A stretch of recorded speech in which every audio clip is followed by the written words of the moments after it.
প্রিয় শিক্ষার্থীরা, আশা করি সবাই ভালো আছো, সুস্থ আছো, নিরাপদ আছো। আজকে আমরা পড়ব বাংলা বানানের নিয়ম থেকে প্রমিত বাংলা বানানের নিয়ম অনুসারে রেফ, সন্ধি, পদাশ্রিত নির্দেশক, ক্ষীয় এবং সমুচ্চারিত শব্দের 5টি নিয়ম। এই প্রশ্নটা পড়ার আগে আমরা একটু বিষয় সম্পর্কে জানি। এটি হচ্ছে এই বাংলা বানানের নিয়ম থেকে আমি প্রথমের ক্লাসে বলেছি যে দুটো ভাগে বাংলা বানানের নিয়মকে ভাগ করা হয়েছে। একটা হচ্ছে তৎসম শব্দের বাংলা বানানের নিয়ম এবং আরেকটি হচ্ছে অতৎসম শব্দের বাংলা বানানের নিয়ম। এখন আজকে যে প্রশ্নটি আমরা করব এটি তৎসম এবং অতৎসম দুটোকে মিলে একসাথে প্রশ্নটা করা হয়েছে। অর্থাৎ এই যে রেফ আমরা সবাই চিনি না? হ্যাঁ, রেফ, সন্ধি, পদাশ্রিত নির্দেশক সম্পর্কেও আগে বলেছি, ক্ষীয় এবং সমুচ্চারিত শব্দের 5টি নিয়ম। এই যে 5টা বিষয় এখানে দেওয়া হয়েছে, রেফ, সন্ধি, পদাশ্রিত নির্দেশক, ক্ষীয়, সমুচ্চারিত শব্দ এবং এই যে এগুলো দেওয়া হয়েছে, এগুলো তৎসম এবং অতৎসম দুটো বানানের নিয়মের মধ্যে দেওয়া আছে এবং সেখান থেকে এই 5টি নিয়ম আমাদেরকে লিখতে হবে। অর্থাৎ আজকের যে প্রশ্নটি সেটি হচ্ছে তৎসম এবং অতৎসম বাংলা বানানের নিয়ম দুটো মিলিয়ে আমাদেরকে লিখতে হবে। তো আসো আজকে আমরা এই 5টি নিয়ম সম্পর্কে প্রথমে জানি। প্রথমে আসছে কি, আমি এখানে প্রশ্নটা সরাসরি নারীকে এভাবে লিখেছি যে নিম্নে দেওয়া হলো, এভাবে দিয়েছি। প্রথমে জানি রেফ সম্পর্কে। তৎসম শব্দের ক্ষেত্রে রেফ এর পর ব্যঞ্জন বর্ণের দ্বিত্ব হবে না। এই যে তৎসম শব্দ দেওয়া আছে, এই যে তৎসম, অর্থাৎ তৎসম শব্দের বাংলা বানানের নিয়ম যখন আমরা পড়েছিলাম তখন কিন্তু এই নিয়মটা ওখানে ছিল না? অবশ্যই ছিল, যে রেফ এর পর ব্যঞ্জন বর্ণের কি হবে না? দ্বিত্ব মানে হচ্ছে কি ডাবল, দুবার উচ্চারণ করা বা দুবার লিখতে হবে না। ঠিক আছে, আমরা যে আগে তৎসম শব্দের বাংলা বানানের নিয়ম পড়েছিলাম সেখানে কিন্তু এই নিয়মটা ছিল, 2 নম্বরের নিয়ম হিসাবে কিন্তু এই রেফের নিয়মটা ছিল। তাহলে এটি আসছে কোত্থেকে? তৎসম শব্দের বাংলা বানানের নিয়ম থেকে আমরা এই নিয়মটা পেয়েছি, রেফের নিয়মটা পেয়েছি। কি পেলাম? তৎসম শব্দের ক্ষেত্রে রেফ এর পর ব্যঞ্জন বর্ণের দ্বিত্ব হবে না। যেমন অর্জন, ধম্ম, কর্ম, সূর্য এর পরিবর্তে যথাক্রমে অর্জন, ধর্ম, কর্ম, সূর্য হবে। এটি কিন্তু আমরা কি এই যে তৎসম শব্দের বানানের নিয়মে একই রকম ভাবে পড়েছি। আমি একই উদাহরণ দেওয়ার কারণ হচ্ছে যাতে তোমাদের বুঝতে সুবিধা হয় এবং লেখার সময় যাতে কোনো ধরনের কোনো কনফিউশন না থাকে। মানে তোমরা যখন এই প্রশ্নের উত্তরটা লিখবে বা তৎসম শব্দের বাংলা বানানের নিয়ম আসলে আমি যদি দুরকম করে উদাহরণ দিই, দেখা যাবে তোমরা গুলিয়ে ফেলেছ এবং ওলট পালট করে লিখেছ। উদাহরণ কিন্তু অনেক একটা গুরুত্বপূর্ণ ভূমিকা পালন করে। যে অনেক সময় দেখা যায় তোমার নিয়মটা ভুলে গেছো বা লেখার সময় নিয়মটা মনে নেই, উদাহরণ মনে থাকলে কিন্তু নিয়মটা অটোমেটিক লেখা যায়, বা তোমরা যদি উদাহরণ ভালোভাবে বুঝো তাহলে কিন্তু নিয়মটা তোমরা লিখতে পারবে। আমি এজন্যই নিয়মগুলো বিভিন্ন রকম করে না দিয়ে একই রকম উদাহরণ দিচ্ছি যাতে তোমাদের পড়ার সময় সুবিধা হয়, বুঝতে সুবিধা হয়, মনে রাখতে সুবিধা হয়, সেজন্য একই রকম নিয়ম উদাহরণ দিচ্ছি। ঠিক আছে, তাহলে কি বলছে? এই যে অর্জনে বর্গীয় জ দুবার লেখা আছে, ধম্ম যেগুলো সংস্কৃত যে লেখাগুলো আছে বা সংস্কৃত যে সাহিত্য কর্মগুলো আছে সেগুলো যদি তোমরা দেখো তাহলে ওখানে দেখবে যে ওখানে যে এই অর্জন, ধর্ম, কর্ম এই শব্দগুলোকে এইভাবে লেখা আছে, অর্জন, ধম্ম, কর্ম, সূর্য এভাবে লেখা আছে। তাহলে এখানে যে ধর্মের মধ্যে ময়ম আছে, কর্মের মধ্যে ময়ম আছে, এগুলো উঠে গিয়ে আমরা এখন কি লিখছি? ধর রেফ ম ধর্ম, ক রেফ ম কর্ম, আর সূর্যতে অন্তস্থ জ এর পরে জফলা যেটা আছে সেটি আর ব্যবহার করা হয় না। ঠিক আছে, এরপর আসি সন্ধি। সন্ধির ক্ষেত্রে ক, খ, গ, ঘ পরে থাকলে পূর্ব পদের অন্তস্থিত ম স্থানীয় অনুসার হবে। আমরা সন্ধিটাও তৎসম শব্দের বাংলা বানানের নিয়মের মধ্যে পড়েছিলাম। সন্ধির ক্ষেত্রে ক, খ, গ, ঘ পরে থাকলে এবং এর আগে ক খ গ ঘ এর আগের যে পদটা থাকবে সেই পদের শেষে যদি ময়ের নিচে একটা কি আছে, হসন্ত আছে বা হলন্ত আছে, হসন্ত বা হলন্ত বলা হয় এটিকে, স্থানে অনুস্বার হবে। অর্থাৎ এই যে হসন্ত আছে ওই স্থানের মধ্যে কি ব্যবহৃত হবে, অনুস্বার ব্যবহৃত হবে। দেখো উদাহরণ খেয়াল করলে কিন্তু আমরা এটা বুঝতে পারবো। যেমন অহম, অহমের এখানে কি আছে, অহ সরেয় হ ময়ের পরে একটা হসন্ত আছে এবং এর পরে কার, এই যে কয়াকার র, অর্থাৎ এই যে ক খ গ ঘ বলেছি, এই ক খ গ ঘ এর পূর্বের পথ হচ্ছে অহম, অহমের শেষে আছে, শেষের যে অন্তঃস্থিত মানে হচ্ছে কি, অন্ত মানে হচ্ছে শেষ, হ্যাঁ, অন্তে স্থিত মানে হচ্ছে কি অন্তে অবস্থিত, শেষে অবস্থিত হচ্ছে কে ময়ের নিচে হসন্ত আছে।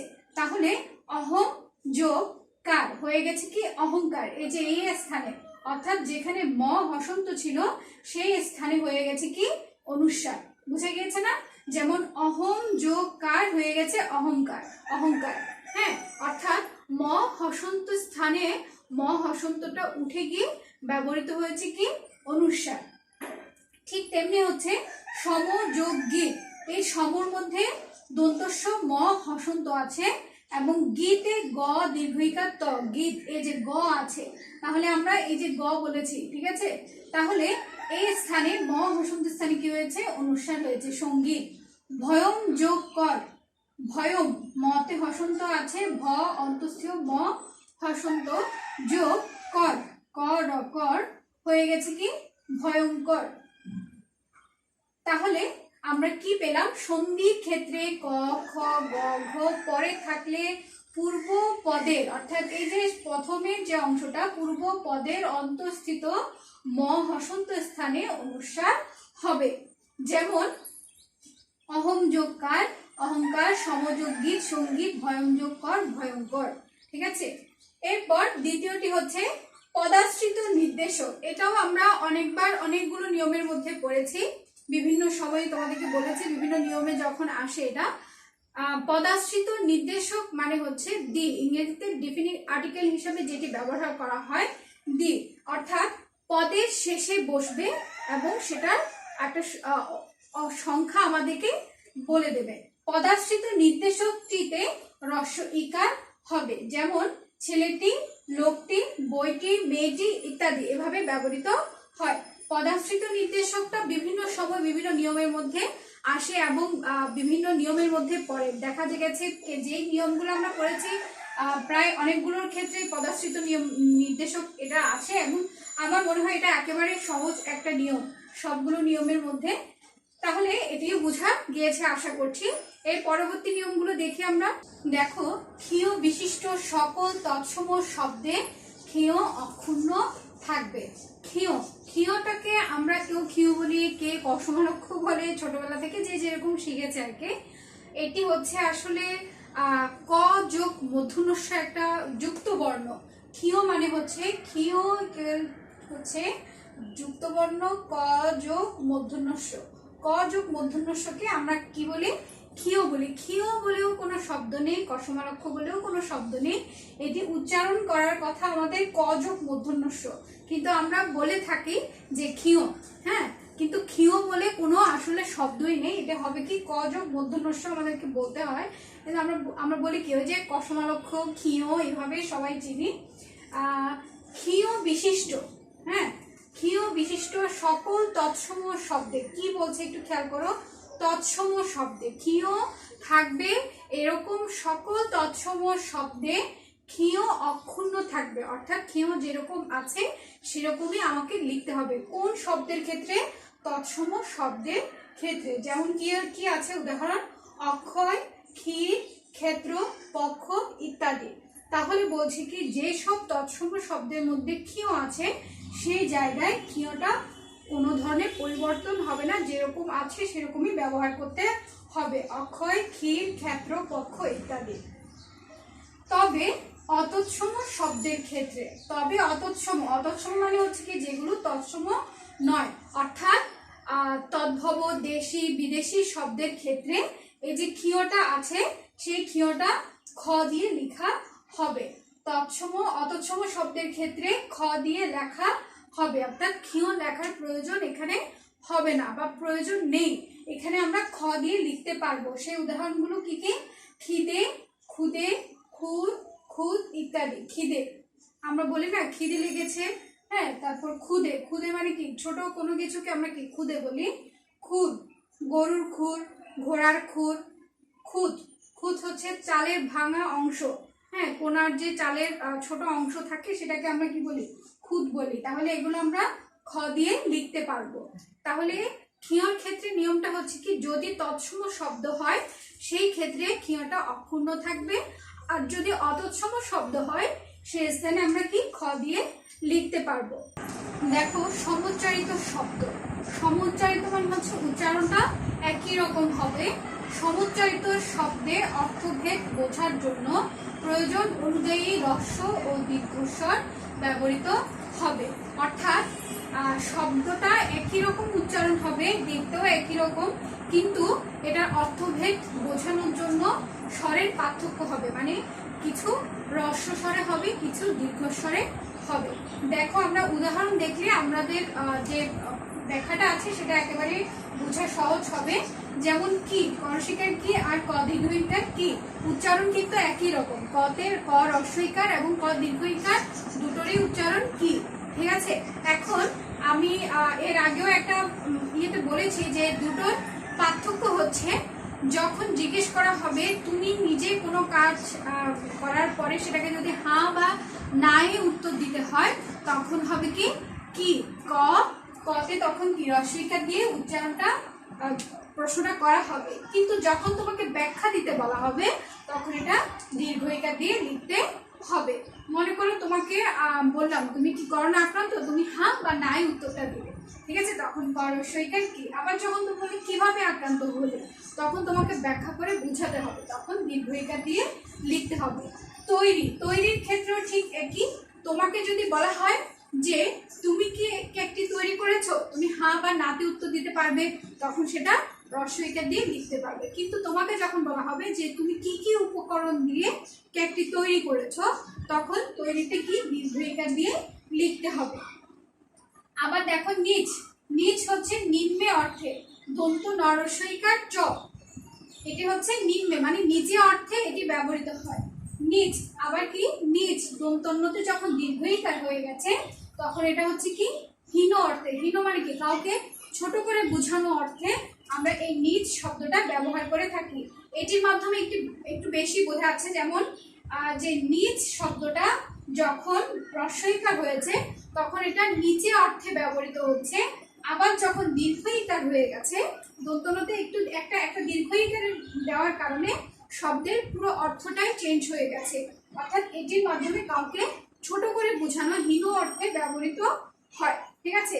এই হচ্ছে পাঁচটা নিয়ম আমরা যেগুলো বলেছি, যে পদাশ্রিত নির্দেশক, ক্ষীয়, সমুচ্চারিত শব্দ, সন্ধি, হ্যাঁ, রেফ, এগুলোর নিয়ম হচ্ছে এই পাঁচটি। এখন আমরা দেখব প্রমিত বাংলা বানানের নিয়ম অনুসারে বিদেশি শব্দের বাংলা বানানের পাঁচটি নিয়ম। দেখো আমরা এখন দেখব তাহলে প্রমিত বাংলা বানানের নিয়ম অনুসারে বিদেশি শব্দের বানানের পাঁচটি নিয়ম।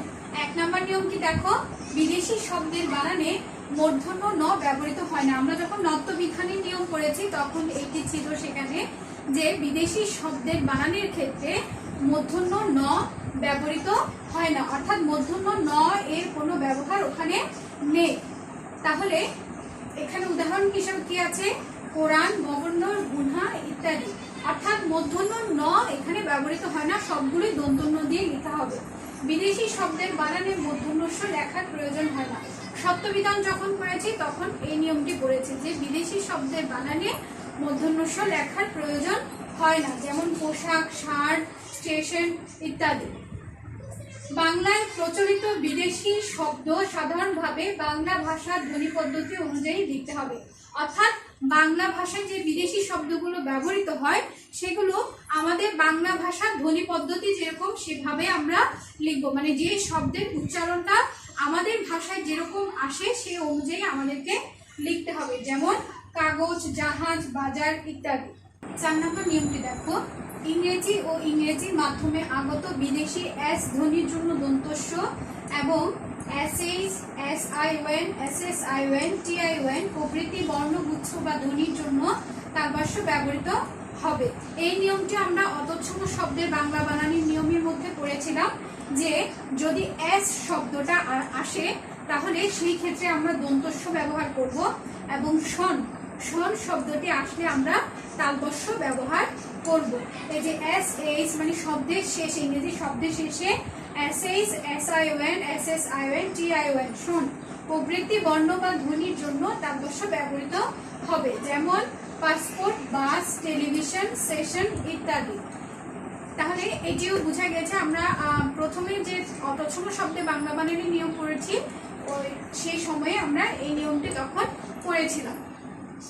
5 নম্বরের মধ্যে দেখো, বাংলায় বিদেশি শব্দের আদিতে বর্ণ বিশ্লেষণ সম্ভব নয়। অর্থাৎ ইংরেজি শব্দের কিছু বিদেশি কিছু শব্দ আছে যেগুলোর প্রথম দিকে বর্ণটাকে ভেঙে আমাদের পক্ষে, ইংরেজির শব্দে তো যুক্ত বর্ণ নেই, একটা একটা করে শব্দ লেখা হয়, কিন্তু বাংলা ভাষার ক্ষেত্রে সেই বর্ণগুলোকে যখন উচ্চারণ করতে যাই আমরা, সেই উচ্চারণের ক্ষেত্রে দেখা যায় কিছু বর্ণ আমাদের বাংলা ভাষায় যুক্ত বর্ণ হয়ে একসাথে উচ্চারণ করা হয়। সেই ক্ষেত্রে এই বর্ণগুলোকে ভেঙে একটা একটা করে লেখা সম্ভব হয় না, তাই এগুলো যুক্ত বর্ণ দিয়ে লিখতে হবে। যেমন বাংলা বিদেশি শব্দের আদিতে মানে শুরুতে বর্ণ বিশ্লেষণ সম্ভব নয়, এগুলো যুক্ত বর্ণ দিয়ে লিখতে হবে। যেমন স্টেশন, স্ট্রিট, স্প্রিং ইত্যাদি, মানে এই শব্দগুলোকে ভেঙে আলাদা আলাদা করে লেখা সম্ভব নয়, সেজন্য এগুলো কি হয়েছে, যুক্ত বর্ণ হিসেবে ব্যবহৃত হয়েছে। এই হচ্ছে আমাদের বিদেশি শব্দের বাংলা বানানের নিয়ম। এখন আমরা বানান শুদ্ধিকরণ লিখবো। বানান শুদ্ধিকরণগুলো আমি আবারও সেই ভুল বানান লিখবো, তোমরা শুদ্ধভাবে লিখে আমাকে দেখাবে। এবং পরবর্তী যে ক্লাসটা বাংলা বানানের ক্লাসটা, সেই ক্লাসে আমরা এতদিন ধরে বাড়ির কাজ হিসাবে যে বাংলা বানানগুলো দিয়েছি সেই বানানগুলো, শুদ্ধ বানানগুলো দেখবো এবং কিভাবে শুদ্ধটা লেখা যায় বা কিভাবে লিখবে তোমরা, সেই বানানগুলো আমরা আগামী ক্লাসে আমি তোমাদেরকে দেখাবো। আজকেও আমি কিছু ভুল বানান লিখবো, তোমরা সেই বানানগুলো আমাকে শুদ্ধভাবে লিখে দেখাবে। অপরাহ্ন, কৌতূহল, ফটোস্টেট, শস্য, সরস্বতী, সস্ত্রীক, পৈতৃক, দৈনতা, দারিদ্রতা, বাল্মীকি, পোস্টমাস্টার, মাধুর্যতা, সম্বর্ধনা, প্রাণীবিদ্যা। আমি ভুল বানান লিখেছি, তোমরা শুদ্ধ বানানগুলো লিখে আমাকে কমেন্ট বক্সে অবশ্যই জানাবে এবং পরবর্তীতে আমাদের যে ক্লাসটা থাকবে সেখানে আমরা এই বানান শুদ্ধিকরণগুলো নিয়ে আলোচনা করব। আশা করি সেই পর্যন্ত সবাই ভালো থেকো, সুস্থ থেকো, নিরাপদ থেকো। ধন্যবাদ।